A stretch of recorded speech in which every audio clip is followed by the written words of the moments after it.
never made it, but I know what it takes. I'm motivated by a mix of emotion. Got my statement, and I'm reading it slow so I can understand it fully. Appreciate my standing, go out of this world and right on time. Oh, never in my life have I seen the sky light up like this. I'm far away from Earth and I wanna know if you exist. Mission control, do you read me? Send me my coordinates lately. Mission control, am I drifting? Tie me to someone who will love me, yeah. Wait, I think I'll last a bit longer. Fine. Welcome everyone. Welcome everyone. Welcome everyone to another Ref Brandon and the Todd family YouTube video. Wherever you are, whatever you may be doing, thank you so much for making Ref Brandon and the Todd family a part of your day. We always greatly appreciate it. I hope your Sunday is off to a good start, and hopefully I will see a lot of you later on this afternoon at 6687 Highway 72 West, Colbert, Georgia. Doors will open at 4 o'clock. Bell time is 4:30 at the UWF Arena. This show is called Fighting Spirit. But today, here on the channel, I want to preview another college football team as we continue to count down the days to the beginning of the 2023 college football season. If you have paid attention, then you've noticed the last couple of weeks I've been doing more and more of these preview videos. That's because the season is approaching us faster and faster and faster. I don't want to do a lot of them in February and March and April because to me it's still too long before the season gets here and so much can still happen. But I feel like once you get to late May, early to mid-June, you've pretty much learned all you're going to learn about each team. So it's time to go ahead and start breaking down as many teams as you can before the season gets here. As I always say, even though I do break down game by game for each team, don't really pay much attention to my game-by-game predictions. Pay more attention to the overall record. And for all you college football gurus out there, you know that if you look at all these preseason college football magazines, a lot of them don't even do a game-by-game breakdown. They'll just tell you their prediction on what each team's record will be. Sometimes they'll even tell you, hey, they're going to be this in conference and this overall, but they still won't even tell you which game they're going to lose because breaking a team's schedule down game by game can be very difficult. A lot of times they'll play somebody that has a stout run defense, and you think, well, this game is going to be easy. They're not going to run the ball on them, and that'll be the one game they'll have 350 rushing yards. You just never know. So it's hard to break a team's schedule down on a game-by-game basis. But the most important thing is looking at my overall prediction. So if I say a team's going to be 7-5, pay more attention to that than what their 5 losses will be. They might not have the same 5 losses that I say, but 7-5 is still 7-5. But today we're going to talk about the Kentucky Wildcats, and I picked them like I do every other team randomly, and I did it because I feel like they've upgraded at quarterback with Devin Leary coming in, but the downside of Devin Leary is what I've talked about here on the channel numerous times in numerous sports, talking about players getting hurt. I don't care how good you are. If you can't stay healthy, I don't need you. And that's kind of the way Devin Leary has been. The old saying is the best ability is availability. And Devin Leary's had a hard time being available. Now, if you look at his overall career numbers, and I mentioned this, I believe it was going into last season that I thought he was going to have a great season, and he did. And NC State was a top 10 football team, and then he got hurt. I believe it was in game number 8, and he was out the rest of the year. And you could tell a huge difference in the NC State offense with him and without him.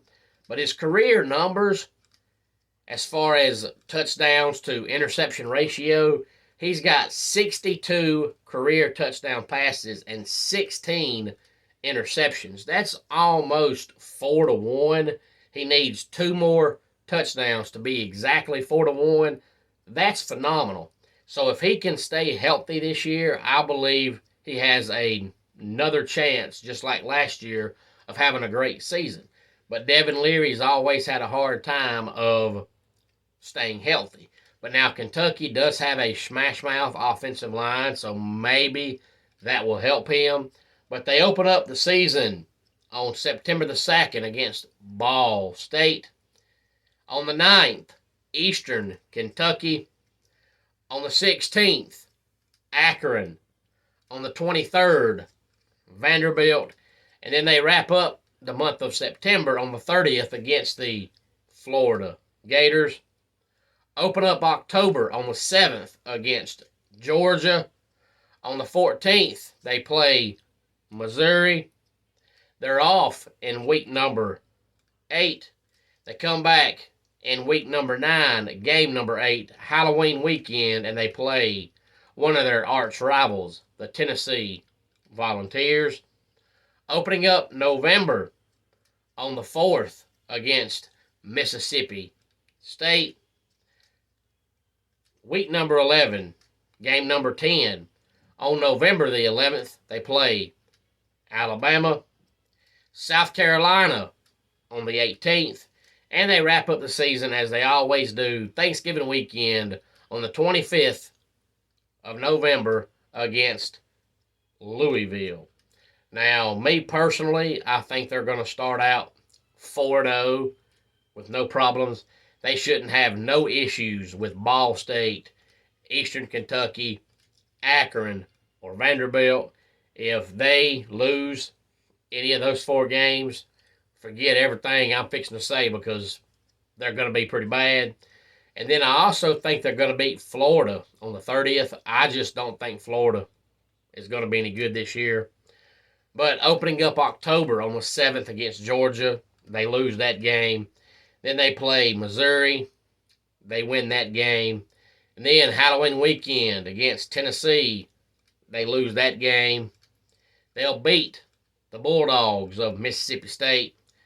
Alabama, they lose that game. South Carolina, just like Florida, they're not going to be any good.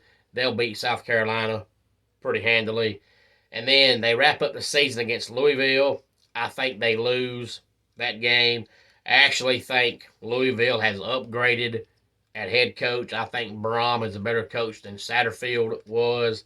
And this game is so late in the season, being that it's the final week of the regular season, I think Louisville will have their offense figured out and their defense figured out. And Brom is such a good offensive coach. I just don't think Kentucky's going to be able to hang with Louisville. So I've got them 5-3 in the SEC. Their 3 conference losses to Georgia, Alabama, and Tennessee.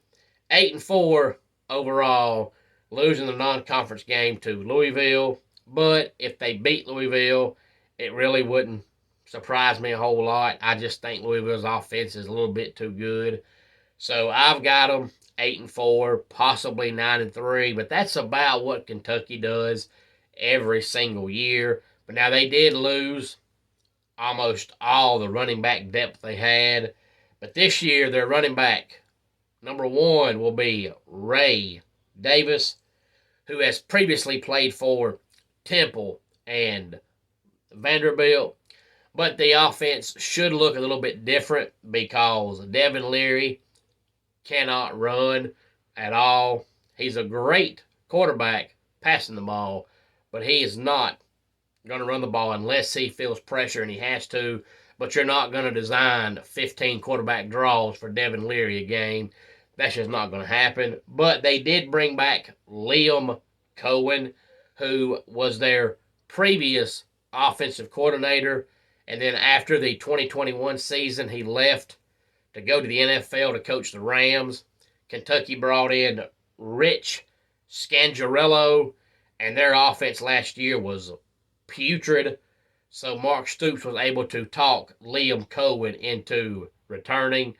They might be more of a passing team this year with Devin Leary at the quarterback, but I do think their offense is going to be just as good as it always is. It's never going to be a great offense, but it's good enough to make them competitive.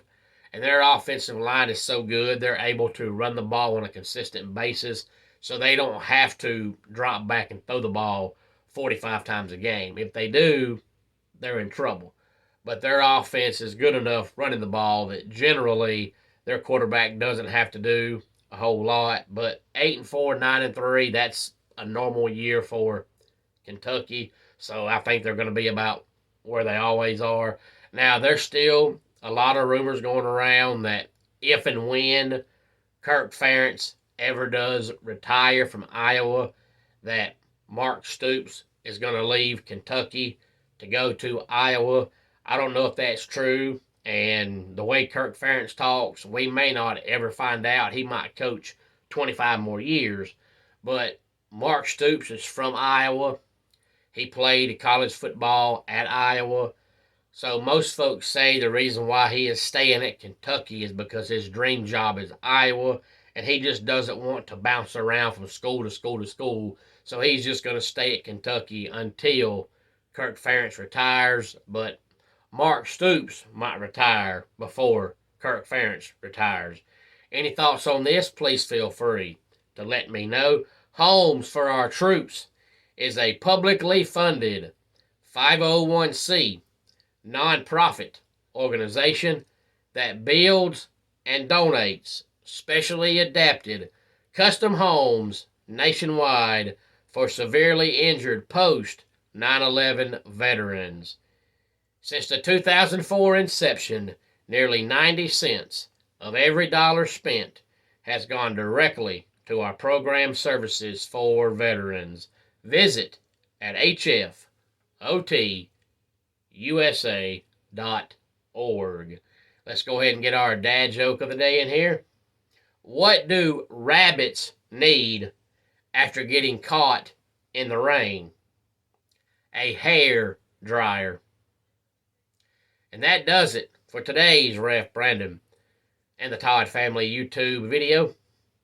Until next time, it's Ref Brandon saying, just like in pro wrestling, life can be over by the count of 3.